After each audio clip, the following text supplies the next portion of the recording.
గురు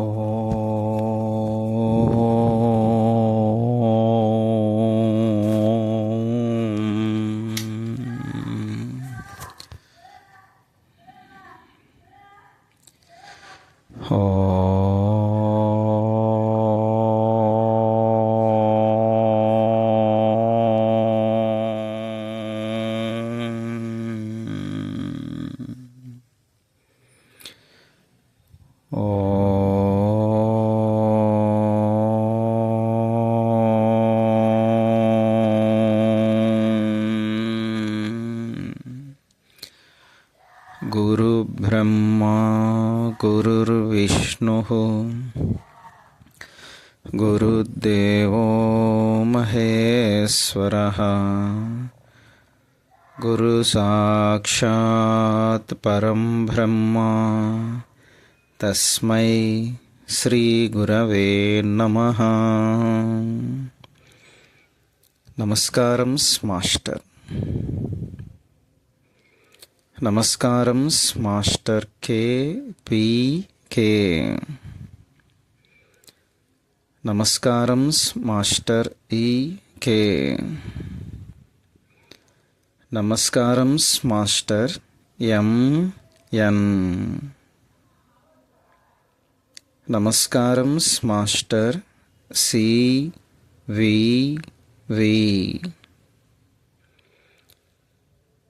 నమస్కారం master C V V. నమస్కారం master C V V to your lotus feet.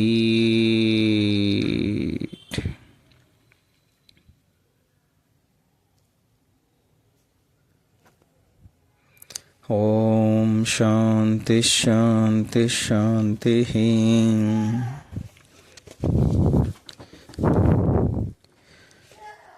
సోదర బృందానికి నమస్కారాలు. మనం శ్రీమద్ భాగవతం దశమస్కందం పూర్వభాగం రహస్య ప్రకాశం చదువుకుంటున్నాం. ప్రస్తుతానికి 601 పద్యాల వరకు వివరణ అయింది. 602 3 పద్యాల నుంచి ఈరోజు చదువుకుందాం. ముందుగా కొన్ని ప్రార్థనా పద్యాలు. శ్రీకృష్ణ యదుభూషణ నరసఖ శృంగార రత్నాకర లోకద్రోహి నరేంద్ర వంశదహన లోకేశ్వర దేవతానిక బ్రాహ్మణ గోగణార్తిహరణ నిర్వాణ సంధాయక నీకున్మృక్కెద త్రుంపవే భవలతల్ ఎవ్వని చే జనించు జగమెవ్వని లోపల నుండు లీనమై ఎవ్వని యందుడిందు పరమేశ్వరుడెవ్వడు మూల కారణం బెవ్వడు అనాది మధ్యలయుడెవ్వడు సర్వము తాను అయిన వాడెవ్వడు వాని ఆత్మభవు ఈశ్వరుని నే శరణంబు వేడెదన్. ఒక పరి జగములు వెలినిడి ఒక పరి లోపలికి కొనుచు ఉభయము తానై సకలార్థ సాక్షియగు అయ్య కలంకుని ఆత్మమూలుని అర్ధితలంతున్. లోకంబులు లోకేశులు లోకస్థులు తెగిన తుది అలోకంబగు పెంజీకట కవ్వల ఎవ్వడు ఏకాకృతి వెలుగును అతని నే సేవింతును. నర్తకుని భంగి పెక్కగు మూర్తులతో ఎవ్వడాడు మునులు దివుజులను కీర్తింపనేర రెవ్వని వర్తనము ఎవ్వని వర్తన మురులెరగా అట్టివానిని నుతింతున్. ముక్త సంగులైన మునులు దిదృక్షులు సర్వభూతహితులు సాధు చిత్తులు అసదృశ ప్రతాఢ్యులై కొల్తు రెవ్వని దివ్య పదము వాడు దిక్కు నాకు.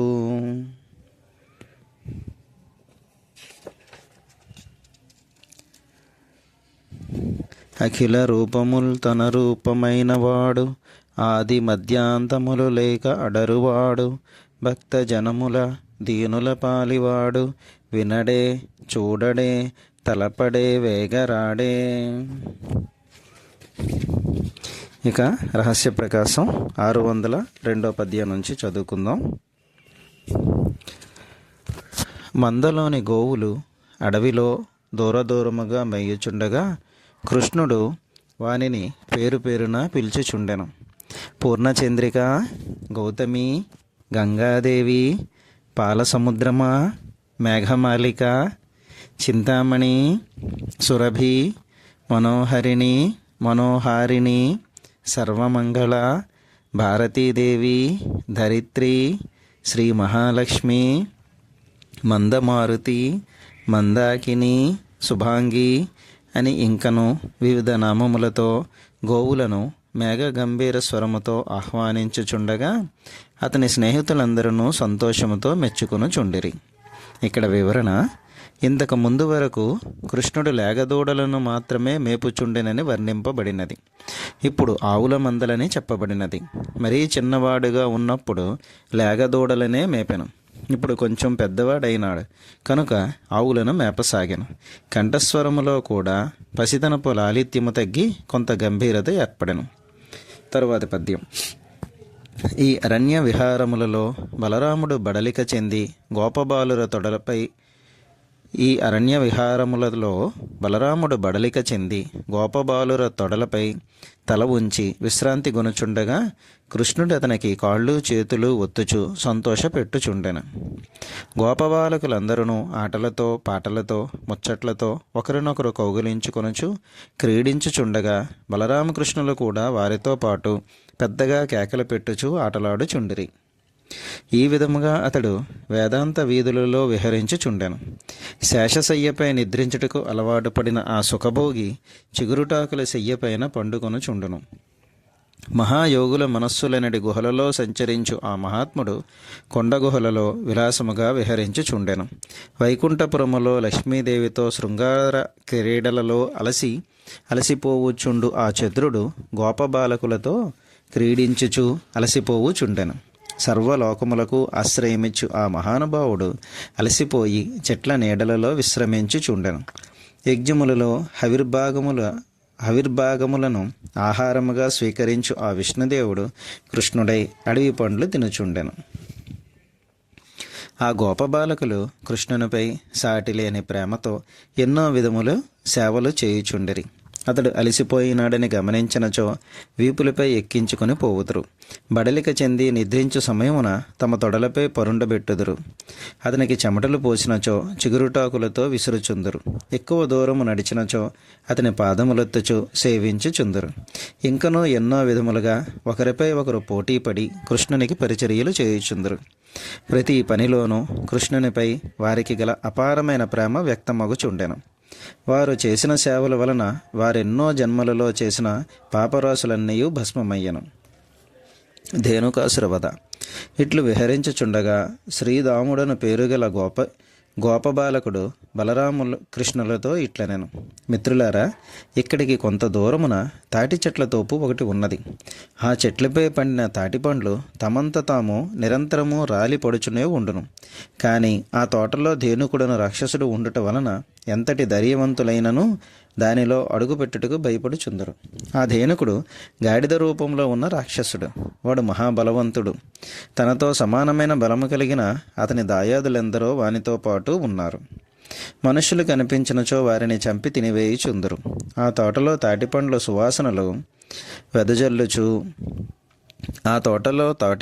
సువాసనలు వెదజల్లుచు లెక్కలేనన్ని ఉన్నవి. ఆ తాటిపండ్ల వాసనలు మా ముక్కులలో చొరబడి మమ్ము నిలవనీయకున్నవి.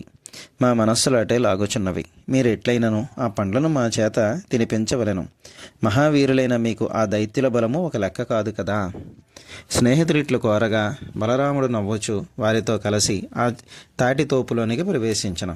కొన్ని తాటి చెట్లను పట్టుకుని బలముగా ఊపగా తాటి పండ్లు టపటపలాడుచు నేలపై పడెను.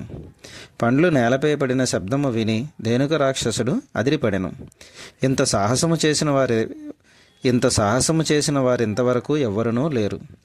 తన తోటలో ప్రవేశించిన శత్రువులను శిక్షింపవలెనని కోపాటోపముతో వాడు బయటికి వచ్చెను. వాని అడుగుల వేగమునకు భూమితో పాటు చెట్లు కూడా కంపించిపోయెను. కత్తిరించిన చెవులు, పైకెత్తిన తోక భయంకరముగా కనిపించుచుండగా పండ్లు పటపటా కొరుకుచు కండ కావరముతో బలరామునిపైకి దూసుకుని వచ్చెను. గోపాల బాలకులు భయపడి చూచుచుండగా ఆ రక్కసుడు పరిగెత్తుకుని వచ్చి వెనుతిరిగి బలరాముని రొమ్ముపై తన్నుటకు యత్నించెను. బలరాముని కరచి చంపుటకు ప్రయత్నించెను. కానీ బలరాముడు ఒడుపుగా తప్పించుకొనెను. కరిచి హింసించుటకు అవకాశము దొరకని ఆ దైత్యుడు క్రమముగా నిర్వీర్యుడయ్యను. తన కోపమును చూపులతో మాత్రమే ప్రసరింపచేయుచు అప్పుడప్పుడు చిన్న చిన్న తన్నులు తన్నుటకు ప్రయత్నించెను. వాని బలహీనత కనిపెట్టిన బలరాముడు రౌద్రాకారము ధరించి ఆ గాడిద రక్కసుని ఒక్క తోపులో పడదోసి 4 కాళ్ళు కలిపి ఒక చేతితో అంటకట్టి పట్టుకొని గిరగిరా త్రిప్పెను. ఆ త్రిప్పుటలోనే రాక్షసుని ప్రాణము పోయెను. బలరాముడు ఆ గాడిదను ఒక తాటి చెట్టు తలపైకి విసిరికొట్టెను. ఆ తాటి చెట్టు విరిగి మరి ఒక తాటి చెట్టుపై పడెను. ఆ చెట్టు విరిగి మరి ఒక దానిపై పడిన. ఈ విధముగా ఎన్నో తాటి చెట్లు పెనుగాలికి విరిగినట్లు కూలిపోయినవి. దారముల కూర్పుతో వస్త్రము నిలబడి ఉండును. వస్త్రము లోపల దారములున్నవని అనిపించును. కానీ దారములు లేనిదే వస్త్రము లేదు. అట్లే జగదీశ్వరుడైన అనంతుడు సమస్త విశ్వమునకు ఆధారమైనవాడు. అతడుండుట వలననే సృష్టి నిలబడి పనిచేయుచున్నది. అట్టి ఆదిశేషుని అవతారమైన బలరామునకు ఒక్క సామాన్య రాక్షసుని చంపుట ఘనకార్యమా? ధేనుకాసురుడు చచ్చుట గమనించిన అతని బంధువులు బలరామకృష్ణులపైకి దూసుకుని వచ్చిరి. అట్లు వచ్చుచున్న గాడిద రక్కసులు వెనక కాళ్లతో తన్నుటకు యత్నించిరి. వచ్చిన వారిని వచ్చినట్లు బలరామకృష్ణులు వెనక కాళ్ళు పట్టుకొని తాటి చెట్ల తలలపైకి విసిరికొట్టి చంపివేసిరి. ఆ యుద్ధములో చచ్చి ముక్కలైన గాడిద రాక్షసుల శరీరములతో కూలిపోయిన తాటి చెట్ల మొక్కలతో ఆ వనమంతయు మబ్బులతో నిండిన ఆకాశము వలె ప్రకాశించను. భక్తుల కోరికలు తీర్చు కామధేనువు వంటి బలరాముడు ధేనుకాసురుని సంహరించుటచే ఆనాడు మానవులు తాటితోపులో తాటి పండ్లు తనవతీరా తినగలిగిరి. ఆ తోటలో క్రొత్తగా పెరిగిన పచ్చిగడ్డిని ఆలమందలు కడుపారా మేయగలిగాను. దేవతలు ఆ దృశ్యమును గమనించి పూలవానలు కురిపించి దుందుబులు మ్రోగించిరి. కృష్ణ బలరాములు చేసిన ఘనకార్యమును గోపబాలకులు కీర్తించుచుండగా అన్నగారితో కలిసి గోపబాలకులను ఆలమందలను వెంటబెట్టుకుని బాలకృష్ణుడు తమ పల్లెకు చేరుకునెను. పల్లెకు చేరగానే వారి కొరకు ఎదురుచూచుచున్న గోపకాంతలు గోపాలకృష్ణుని ఆప్యాయముగా ఆదరించిరి. అతడు శిరస్సుపై ధరించిన నెమలి పింఛము గోధూళితో నిండి క్రొత్త అందములు చూపుచుండెను. చిరునవ్వు నిండిన అతని ముఖములో శుభంకరమైన చూపులు జాలువారుచుండెను. అడవిలో దొరికిన పువ్వుల మాలలు కృష్ణునికి మరింత శోభనిచ్చెను. అతని వేణునాదముతో గోపబాలకులతో పాటు పల్లెలోని పెద్దవారి మనస్సులు కూడా ప్రసన్నమయ్యను. అట్టి గోపాలకృష్ణుని చూచుట తోడనే గోపకాంతలకు కన్నుల పండుగయ్యను. వికసించిన పద్మముపై మకరందము కొరకు తుమ్మెదలు మూగినట్లు కలువరేకుల కన్నులు గల గోపాలకృష్ణుని ముఖముపై గోపకాంతుల చూపులు ఒక్కసారిగా వ్రాలెను. ఆ అనుభూతియను తేనెదారులు త్రాగి గోపకాంతలు తమ వియోగ తాపమును తొలగించుకొనిరి. ఇక్కడ మాస్టర్ గారు వివరణ ఇస్తున్నారు. విరహమన పదమునకు ప్రేయసీ ప్రియుల విరహము మాత్రమే అర్థము చెప్పుకొని రాదు. కన్నబిడ్డ అడవిలోనికి వెళ్ళినప్పుడు అతని రాకకే కన్నతల్లులు ఎంతో వేదనతో ఎదురుచూచుచుందురు. ఇది కూడా విరహమే. అప్పటికి కృష్ణుని వయస్సు 6 ఏండ్లు మాత్రమే అని గుర్తున్నచో ఇటువంటి పదములకు సరియైన సమన్వయము లభించును. తరువాత పద్యం. గోపకాంతలందరూ తననిట్లు ఆదరింపగా కృష్ణుడు వినయము చిరునవ్వు కొద్దిపాటి సిగ్గు కలిగిన ప్రవర్తనముతో వారి వంక చూచుచు తమ ఇంటి గోశాలలో ప్రవేశించి తన వెంట వచ్చిన లేగదూడలను గోవులను గోశాలలో ప్రవేశపెట్టెను. రోహిణి యశోదలు బలరామకృష్ణులను కౌగిలించుకొని మనసు తీరా వారిని దీవించిరి. తరువాత నలుగుపెట్టి వారికి స్నానము చేయించిరి. స్నానము చేసిన బలరామకృష్ణులు పరిమళ భరితములైన గంధములు పూసుకుని చక్కని వస్త్రములు కట్టుకొని సుష్టుగా భోజనములు చేసి మెత్తని శయ్యలపై హాయిగా నిద్రించిరి. ఈరోజు మన కార్యక్రమం ఈ పద్యంతో ఆపుదాం. 629వ పద్యం వరకు మనం చదువుకున్నాం. స్వస్తి.